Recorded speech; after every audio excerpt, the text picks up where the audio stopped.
Hola, buenas tardes. Eh, Seguimos con las clases de filosofía de la biología. Estábamos en el tema de las leyes en biología.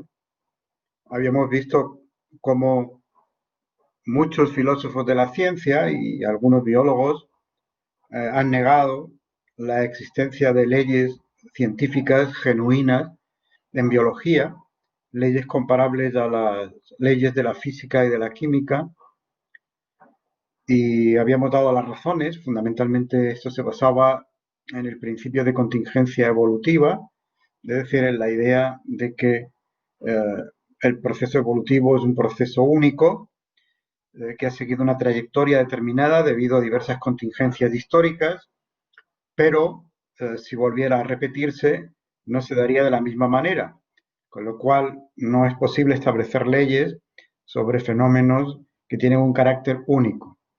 También se adujo la complejidad de los fenómenos biológicos, la imposibilidad de encontrar regularidades en fenómenos tan complejos y otras razones que coincidían básicamente con las mismas que se han solido dar en filosofía de las ciencias sociales con respecto a la posibilidad de leyes de la sociología o leyes de las ciencias sociales. Vimos también la crítica de Popper al historicismo como era el leitmotiv que le llevó a rechazar la idea de leyes en biología, y habíamos comenzado a ver cómo no todos los autores, no todos los filósofos de la biología están de acuerdo con ese rechazo de leyes en la biología, y cómo algunos han sugerido que si no hay leyes en sentido estricto, leyes exactamente iguales que las leyes de la física y de la química, sí que hay cosas parecidas. Desde luego, cosas que cumplen la misma función que las leyes en la física y en la química. Vimos cómo Elliot Sober, por ejemplo, le daba este papel a los modelos formales que tenemos en biología, como esos modelos tienen una estructura condicional, sí, entonces, que es análoga a la estructura que tienen las leyes en la física y en la química, y esos modelos son recursos explicativos y predictivos, con lo cual cumplen funciones análogas a las de las leyes en la física y en la química. Eh, Estábamos viendo la posición de Kenneth Waters, que también se había pronunciado sobre este tema, y habíamos visto cómo él hacía una distinción entre lo que llamaba distribuciones y leyes causales. Las distribuciones serían regularidades contingentes, regularidades que no tienen, digamos, una base sólida, y su validez está sujeta a accidentes evolutivos, mientras que las regularidades causales sí que tendrían un papel o compartirían propiedades con las leyes científicas en otras disciplinas. Habíamos visto algunos ejemplos que él ponía de estas distribuciones causales, de estas regularidades causales. Por ejemplo, que los árboles de hoja ancha tienen tendencia a desarrollar copas que dejan en la sombra a los pimpollos rivales, que el ATP, el trifosfato de adenosina, esa molécula que tenéis ahí en el dibujo, tiene tendencia a transferir grupos químicos, grupos fosfato, ese grupo de color amarillo que aparece en el esquema.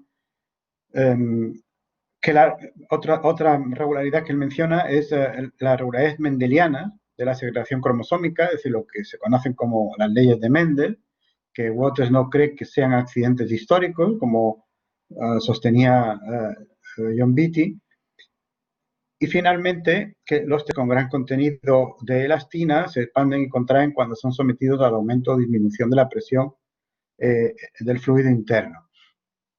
Ya os comenté mi extrañeza con estos ejemplos, porque algunos no parecen que sean estrictamente biológicos, como el ejemplo del ATP o el ejemplo de la elastina, parecen más bien tomados de la química o de la física, mientras que la cuestión de si las leyes de Mendel son realmente leyes o no, pues es muy problemática, muy problemática.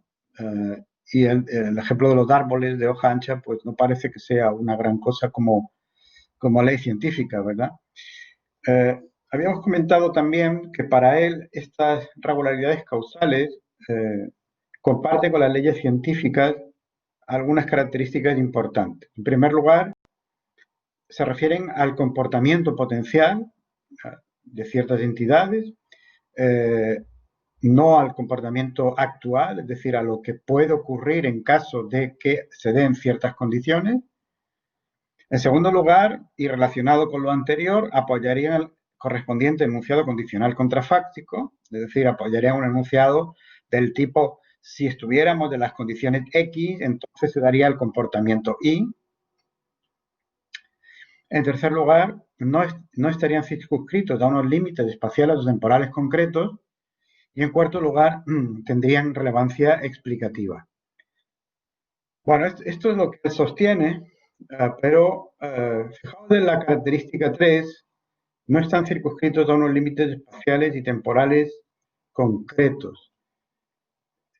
Algunos críticos han puesto en duda esa afirmación, sobre todo si aceptamos lo que decía Beatty sobre las leyes de Mendel.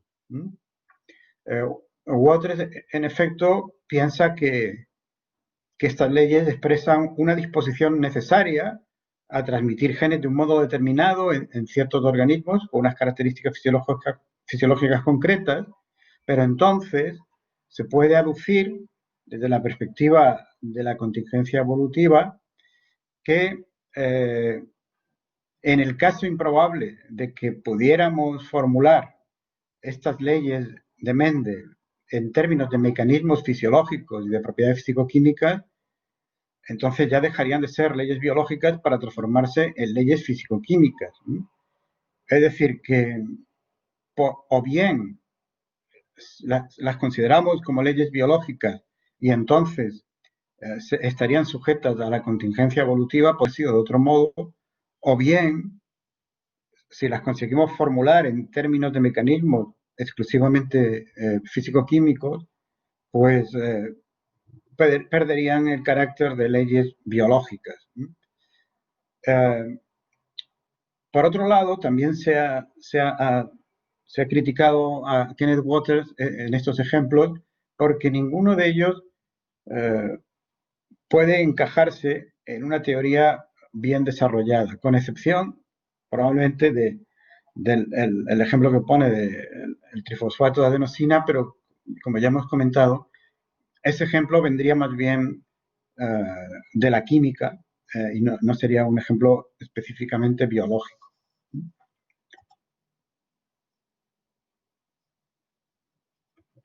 Es también digno de notarse que Kenneth Waters no añade en esta lista de características una propiedad que siempre se atribuye a las leyes científicas, que es la universalidad, es decir, la carencia de excepciones. Señala, eso sí, que en las leyes no hay una especificación de un lugar y un tiempo concreto, pero no menciona la cuestión de que no puede haber excepciones a las leyes. Esto, sin embargo, no lo considera Kenneth Waters una objeción de peso, porque en realidad para él la universalidad no es una característica esencial de las leyes científicas. De hecho, como luego repetiremos, esa universalidad tiene muchas restricciones, incluyendo en la física y en la química, lo que se conoce como cláusulas ceteris paribus. Aquí habría solo una diferencia de grado, según Kenneth Waters. Es decir, las leyes de la física, las leyes de la biología tendrían más excepciones que las leyes de la física y de la química, porque en biología no podemos encontrar géneros naturales delimitados claramente unos de otros. Las especies biológicas, que muchas veces se ha cuestionado si son géneros naturales o no. Nosotros lo vimos en el tema correspondiente. Perdón, no, todavía no lo hemos visto. Todavía no hemos visto ese tema. Es más adelante. Bueno, pues hay un consenso amplio en que no se pueden considerar propiamente como géneros naturales, es decir, como grupos de entidades que se pueden caracterizar por compartir una serie de características que son necesarias y suficientes para pertenecer a ese grupo. Por ejemplo, un género natural típico serían los elementos químicos de la tabla periódica, que se caracterizan por propiedades que serían individualmente necesarias y conjuntamente suficientes para considerar que algo pertenece a ese elemento químico. En la biología no tenemos nada comparable, porque ni siquiera las especies se pueden considerar géneros naturales, y entonces, obviamente, cualquier generalización pues estará sometida a excepciones. Estará sometida a excepciones. Y esa sería, por lo tanto, sería una cuestión que hay que aceptar, pero como digo, para él no sería una objeción importante porque esto es una diferencia gradual con respecto a lo que sucede en la física y en la química, donde tampoco siempre podemos establecer géneros naturales, solo en algunas ocasiones, claro está, y por lo tanto las leyes también tienen excepciones. En definitiva, Waters está defendiendo la tesis de que los biólogos pueden identificar regularidades causales y estas regularidades causales se parecen a las leyes científicas porque comparten características importantes con las leyes científicas, las que hemos visto hace un momento. Lo que ocurre es que precisamente porque en el ámbito de lo vivo no podemos encontrar géneros naturales, pues la formulación de estas leyes, de estas generalizaciones, es siempre una tarea mucho más complicada y el resultado siempre es más impreciso que en otras disciplinas y por lo tanto tenemos que aceptar que va a haber excepciones siempre. Otro autor que ha defendido la existencia de leyes en biología es Marcel Weber. Él da un ejemplo que es el que discute y en el que se basa su análisis. Es el ejemplo de lo que se conoce como principio de exclusión competitiva. Ese sería un ejemplo de ley biológica en el sentido que dice Kenneth Waters, en el sentido de regularidad causal. Ese principio, no sé si os suena, lo que viene a decir es que dos especies solo pueden coexistir si los nichos ecológicos en los que están no se superponen. Solo si los nichos ecológicos de ambas especies no se superponen, ambas especies pueden sobrevivir. En caso de que haya superposición de nichos y por lo tanto estén compitiendo por el mismo nicho ecológico, exactamente por el mismo nicho ecológico, entonces una de las dos especies terminará por excluir completamente a la otra, es decir, una se extinguirá y la otra será la que sobreviva. Por eso se conoce como principio de exclusión competitiva. En la competición por el mismo nicho ecológico, una especie excluiría a la otra. Por lo tanto, si hay dos especies coexistiendo, los nichos ecológicos de ambas especies no se superponen.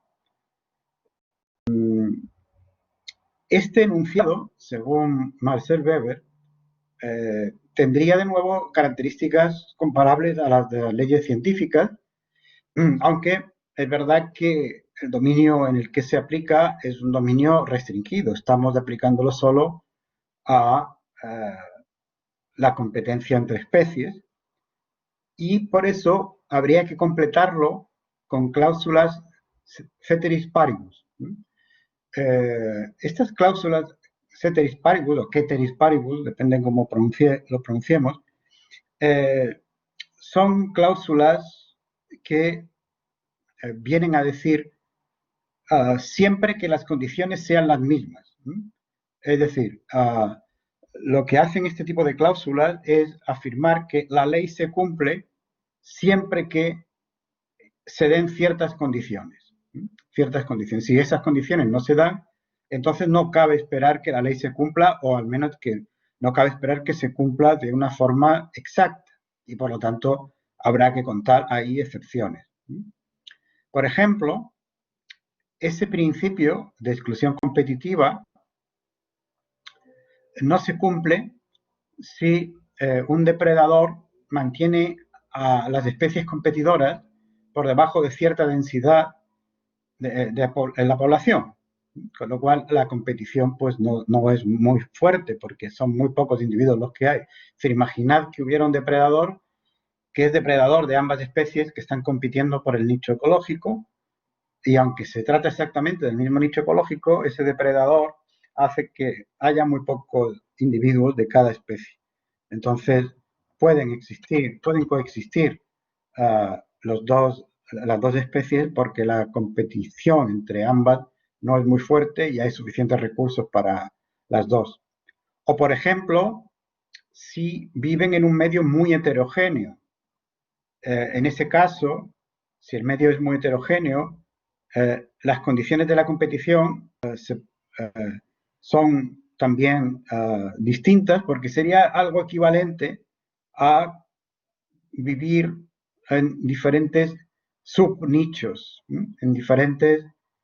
eh, en diferentes nichos, o en nichos que no se superponen completamente. Y finalmente también se vería, este principio se vería incumplido si la competición se diera entre especies, pero esa competición varía en función de ciertos cambios en el entorno. Por ejemplo, en cambios estacionales, que una especie utilizara el entorno durante una época del año y otra especie utilizara ese mismo entorno durante otra época del año. Sin embargo, lo que piensa Marcel Weber es que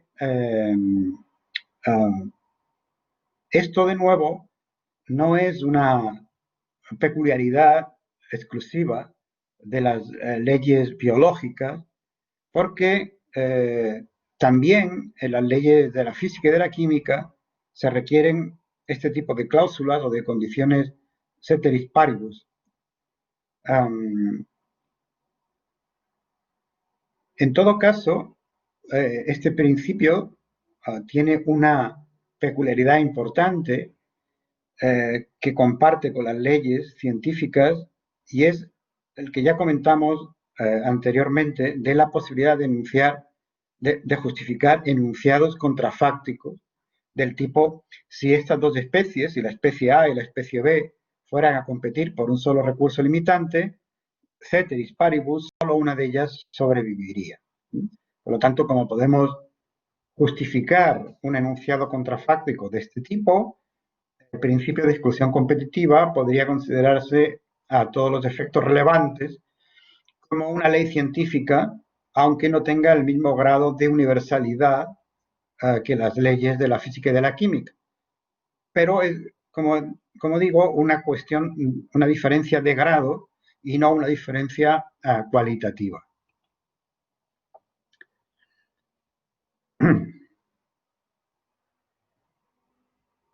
Como estamos viendo,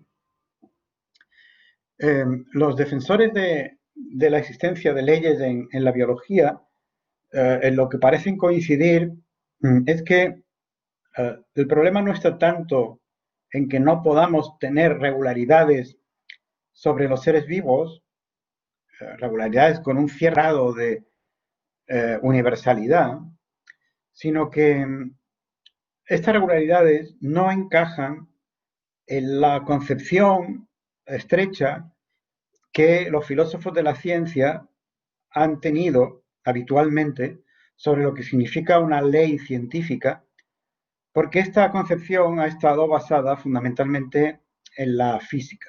¿no? En lo que consideramos como leyes científicas en la física o en la química. Y el problema estaría en ese concepto de ley científica, no en la biología. Es decir, lo que habría que hacer es empezar a modificar nuestra concepción de las leyes científicas como enunciados universales y restrictos que no tienen ningún tipo de excepción, al menos en el caso de las leyes deterministas, como por ejemplo la ley de la gravedad, y que, en fin, establecen una regularidad que no está sometido a ningún tipo de contingencia. Si solo queremos aceptar como leyes científicas enunciados de este tipo, enunciados universales y restrictos y carentes de excepciones, se nos escaparían incluso algunas leyes de la física. Por ejemplo, las leyes probabilísticas, porque como he dicho hace un momento, en las leyes probabilísticas sí caben esperar excepciones, o al menos si no se cumpliera exactamente la ley en un caso, nadie se sorprendería por ello, porque se establece esa ley solo como una regularidad probabilística. Por ejemplo, la ley de Elster-Geitel sobre la desintegración radiactiva, que establece cuál es la vida media de cualquier elemento radioactivo. Como el propio nombre indica, esa vida media significa que la media de las muestras que tengamos tendrá una duración como la que establece la ley. Pero, como se trata de una ley probabilística, si alguna muestra en concreto de sustancia radioactiva tuviera una duración mayor o menor, pues nadie consideraría que eso habría refutado la ley, sencillamente no encajaría en esa media y ya está. También tendríamos que negarle el estatuto de leyes a las leyes de Kepler. Si os acordáis de las leyes de Kepler, en la asignatura de Historia de la Ciencia, recordaréis que hacen referencia a objetos particulares, al Sol y a los planetas.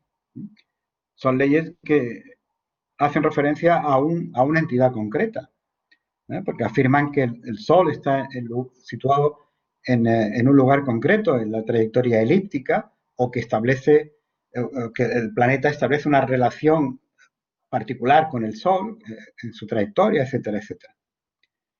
E incluso las leyes de la mecánica newtoniana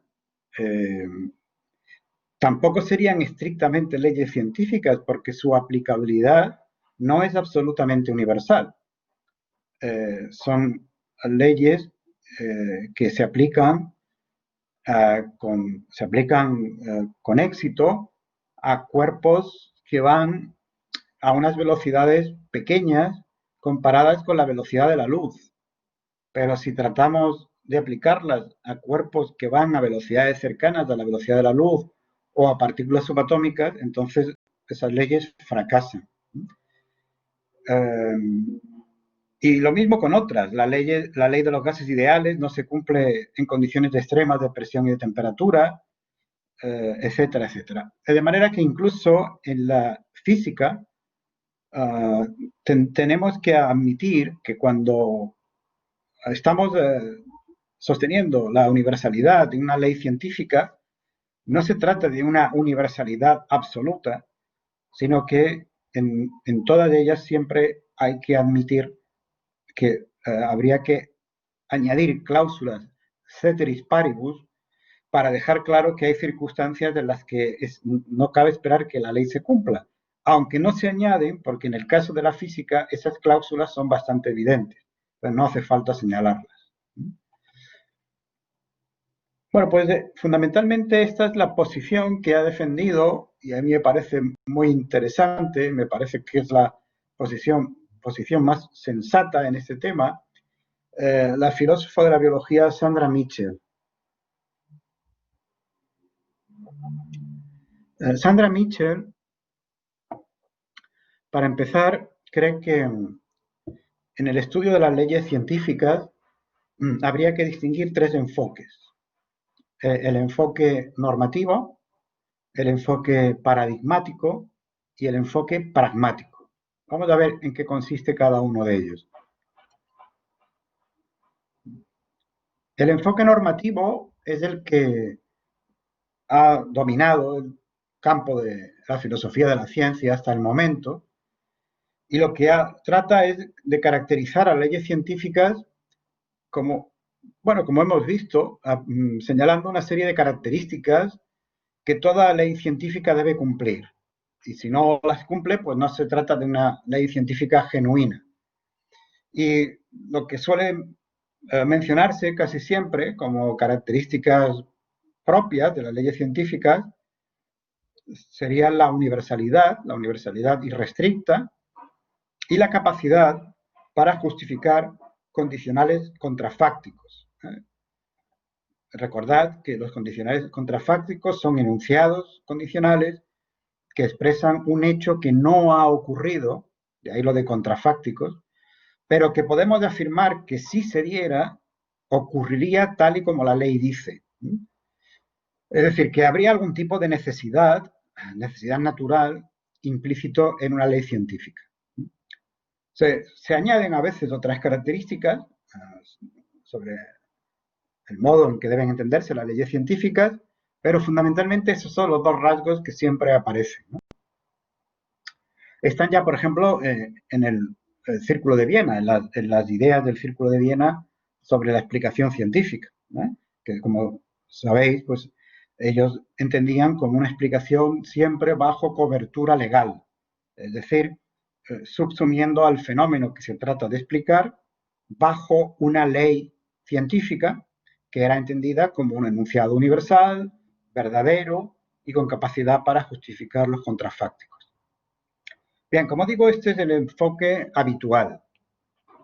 Hay un enfoque que sería un poco más sutil y un poco mejor, que sería el enfoque paradigmático. Para este enfoque, el modo de proceder sería tomar un ejemplo de ley científica que obviamente se sacaría de la física porque hay un gran acuerdo en que podemos señalar leyes científicas que se aceptan como tales y buscar las diferencias o similitudes que pueden tener estas leyes científicas, este ejemplo tomado de la física, con las generaciones en biología. Esto es básicamente lo que habría hecho Kenneth Waters en el trabajo que hemos mencionado. Pero Sandra Mitchell aboga por el tercer enfoque, que ella llama el enfoque pragmático. En este enfoque, de lo que se trata es de ver qué papel cumplen las leyes de la ciencia, cómo son usadas en diferentes contextos las leyes científicas y ver a continuación si en la biología tenemos cosas que cumplen una función similar. Y ya hemos visto que en efecto, esto se puede afirmar que es así. En biología, si las leyes son fundamentalmente recursos explicativos y predictivos en la ciencia, pues ya hemos visto que en biología tenemos modelos matemáticos, y tenemos también ciertas generalizaciones causales que pueden servir, que sirven de hecho, para explicar y predecir fenómenos biológicos. Luego, desde el punto de vista de este enfoque pragmático, si no nos ponemos muy exquisitos con el significado del término ley científica, podría afirmarse que tenemos leyes científicas en biología, solo que entendidas de esta manera, entendidas de una forma pragmática. De acuerdo con este enfoque, entonces, lo que hay que hacer es abandonar esa separación dicotómica, esa separación radical entre, por un lado, enunciados que serían necesarios, con una necesidad natural, que serían las leyes, y enunciados que serían puramente contingentes, como serían las generalizaciones accidentales. El ejemplo que poníamos el otro día de una generalización accidental era el enunciado: todas las monedas en mi bolsillo son de 1 euro. Es un enunciado universal, pero obviamente no expresa ninguna necesidad natural, sino que es un enunciado puramente contingente. Bien, lo que dice Sandra Mitchell es que entre un extremo y el otro, entre el extremo de las leyes de la física, que podemos considerar como necesidades naturales y universales, y por otro lado las generalizaciones accidentales, hay un amplio elenco de posibilidades intermedias, o si uno quiere, hay grados de contingencia que pueden ser admisibles como grados que no excluyen la posibilidad de generalizar con el objetivo de explicar y predecir fenómenos. Es decir, no estaríamos excluyendo de antemano a generalizaciones que son las que podemos encontrar en la biología y que no tienen el mismo grado de necesidad que las leyes de la física.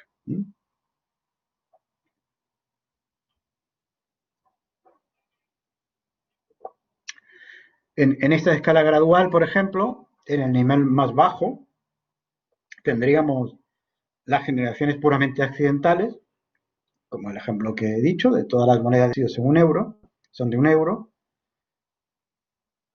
Y en el otro extremo, las leyes más universales y menos contingentes, como la ley de la gravedad, por ejemplo.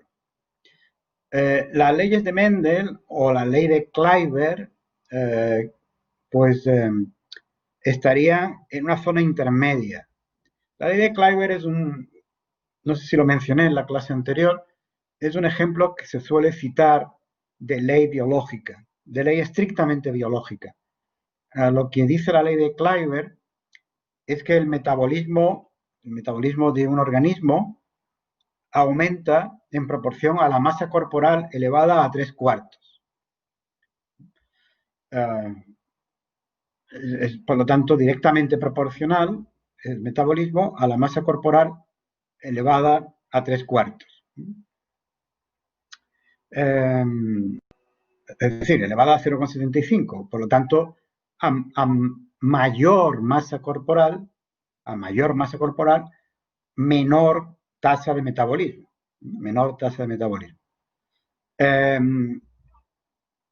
En esta ley, por ejemplo, lo que suele discutirse, primero, es si todos los organismos encajarían en ella, y segundo, si el exponente de 3/4 o de 0,75 es el adecuado o habría que matizarlo, habría que buscar otro más adecuado, al menos para algunos grupos de organismos. Bueno, como veis, ahí tenéis un ejemplo, y con las leyes de Mendel pasaría igual, de regularidades que nadie esperaría que se cumplan de una forma completamente universal, de una forma absolutamente irrestricta, sin excepciones. Al contrario, cabe esperar excepciones, pero nadie considera que esas excepciones refutan la ley. Ahí está la clave. Si alguien viera dos cuerpos de masa m1 y m2 que no se atraen entre sí con una fuerza directamente proporcional al producto de esas dos masas e inversamente proporcional al cuadrado de la distancia, esa persona podría decir que ha encontrado un contraejemplo de la ley de la gravedad. Y bueno, sería una noticia de gran impacto en la física, ¿verdad? Porque podría llevar a mostrar que la ley de la gravedad no se cumple de forma universal, que no es la ley de gravitación universal, como se creía hasta ahora. En cambio, en las leyes de Mendel sabemos que hay excepciones, os puse el ejemplo del otro día de la deriva meiótica, y en la ley de Kleiber, pues cabe esperar que en algunos casos haya organismos que no encajen exactamente en esta proporción de la masa corporal elevada a 3/4, sino a lo mejor a un poco más o a un poco menos. Nadie consideraría que esas excepciones son un contraejemplo que desmiente la ley o refuta la ley. Sencillamente se asume que son regularidades que tienen un ámbito limitado en su aplicación y que no tienen una fuerza normativa comparable a las leyes científicas, pero eso no comparable a las leyes de la física, pero eso no hace que dejen de ser leyes de la biología. La diferencia, por ejemplo, entre la ley de la caída de los graves de Galileo, que es esa que tenéis ahí, el espacio recorrido por un grave, por un cuerpo que cae, es igual a la velocidad por el tiempo más un medio de g por t al cuadrado. Y la primera ley de Mendel, que ya vimos, no es que la primera no sea contingente y la segunda sí. La diferencia estaría en el grado de la contingencia y el grado de estabilidad de las condiciones que hacen contingente a la ley descrita. Fijaos, por ejemplo, que en la ley de Galileo también hay un cierto grado de contingencia, porque G, que es la constante de gravitación en nuestro planeta, el planeta Tierra, podría haber sido distinta si en lugar de que el núcleo de la Tierra estuviera compuesto fundamentalmente de hierro, pues hubiera estado compuesto de plomo. Entonces, esa constante G tendría un valor 4 veces mayor. Por lo tanto, es una ley que expresa una regularidad que se cumple en nuestro planeta dadas las condiciones de la estructura que tiene nuestro planeta. Por lo tanto, hay también un cierto grado de contingencia, aunque menor que el que podemos atribuir a las leyes de Mendel. Y lo mismo, este carácter gradual en la diferencia se puede aplicar a otras características que consideramos definitorias de las leyes científicas, como el grado de abstracción o el grado de simplicidad en esas regularidades. Por lo tanto, digamos que tendríamos, para hacer la cuestión, un espacio conceptual multidimensional, diversas dimensiones que varían gradualmente, y en ese espacio multidimensional podríamos situar tanto a las leyes de la física como a las leyes de la biología.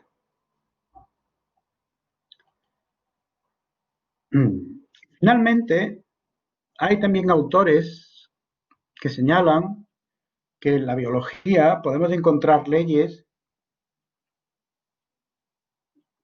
en sentido estricto comparables a las de otras ciencias.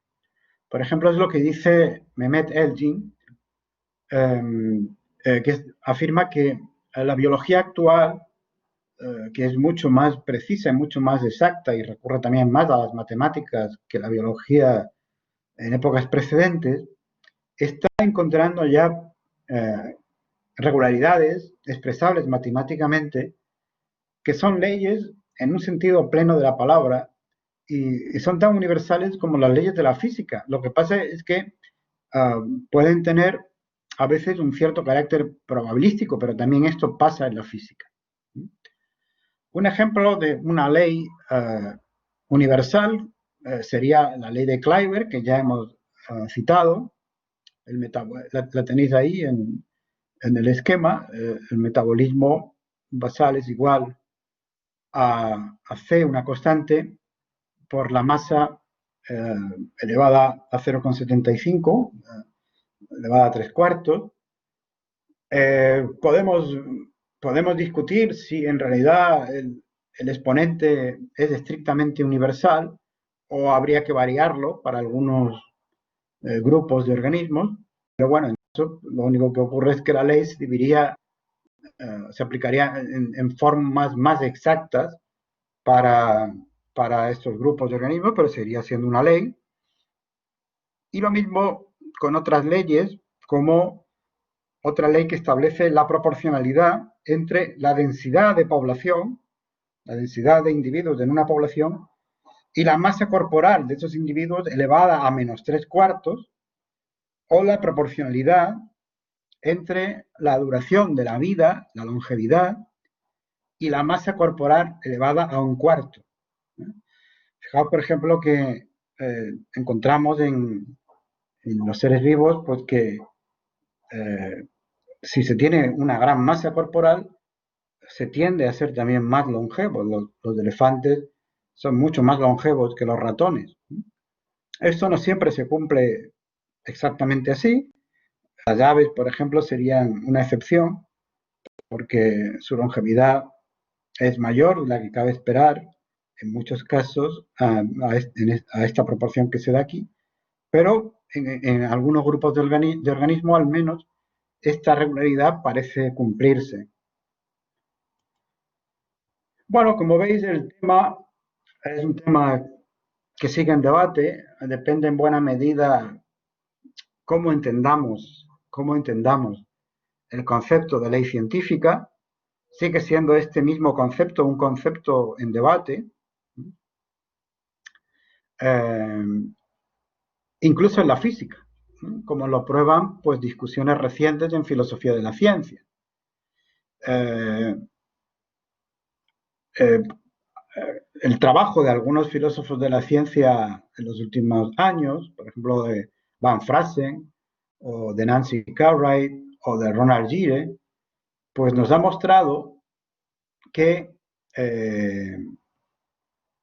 la idea que hemos tenido hasta ahora de leyes científicas, de leyes de la naturaleza universales y necesarias, es una idea que hay que revisar seriamente. Nancy Cartwright llega a decir que en el título de un libro que las leyes de la física mienten. ¿Qué quiere decir con eso? Pues quiere decir que si las tomamos en el sentido en que tradicionalmente se han entendido las leyes científicas como enunciados universales y restrictos que no tienen nunca excepciones, etcétera, pues entonces no se cumplen en muchas ocasiones y por lo tanto mentirían sobre la realidad. O dicho de otra manera, la realidad es casi siempre demasiado compleja como para que la ley en su escueta simplicidad se pueda aplicar sin ningún añadido, ¿no? Sin ninguna cláusula ceteris paribus, por ejemplo, ¿no?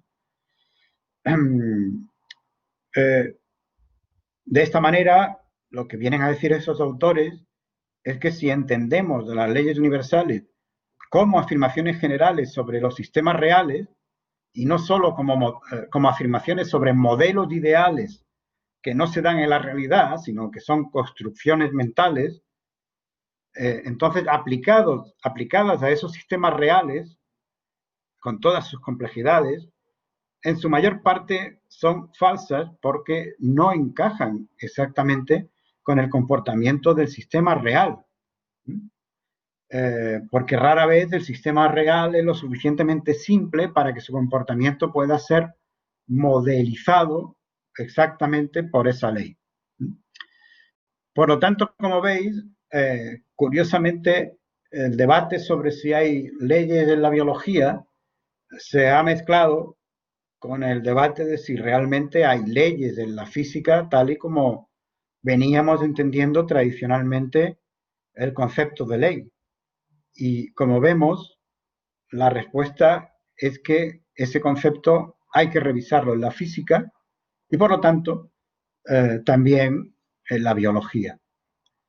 No hay ningún problema en afirmar, por concluir, que en la biología tenemos generalizaciones, regularidades, que cumplen una función análoga a la de las leyes de la física, aunque no son tan estrictas, ni tan precisas, ni tan exactas, ni tan carentes de excepciones como las leyes de la física, pero esto es una cuestión de grado porque, como estamos viendo, también cabe afirmar que se dan esas excepciones y esas contingencias, aunque en menor grado. Muy bien, pues con esto hemos terminado este tema, el tema de las leyes en biología. ¿Hay alguna duda o alguna pregunta sobre esta cuestión? No, ¿verdad? Bueno, pues dejamos de aquí el tema entonces.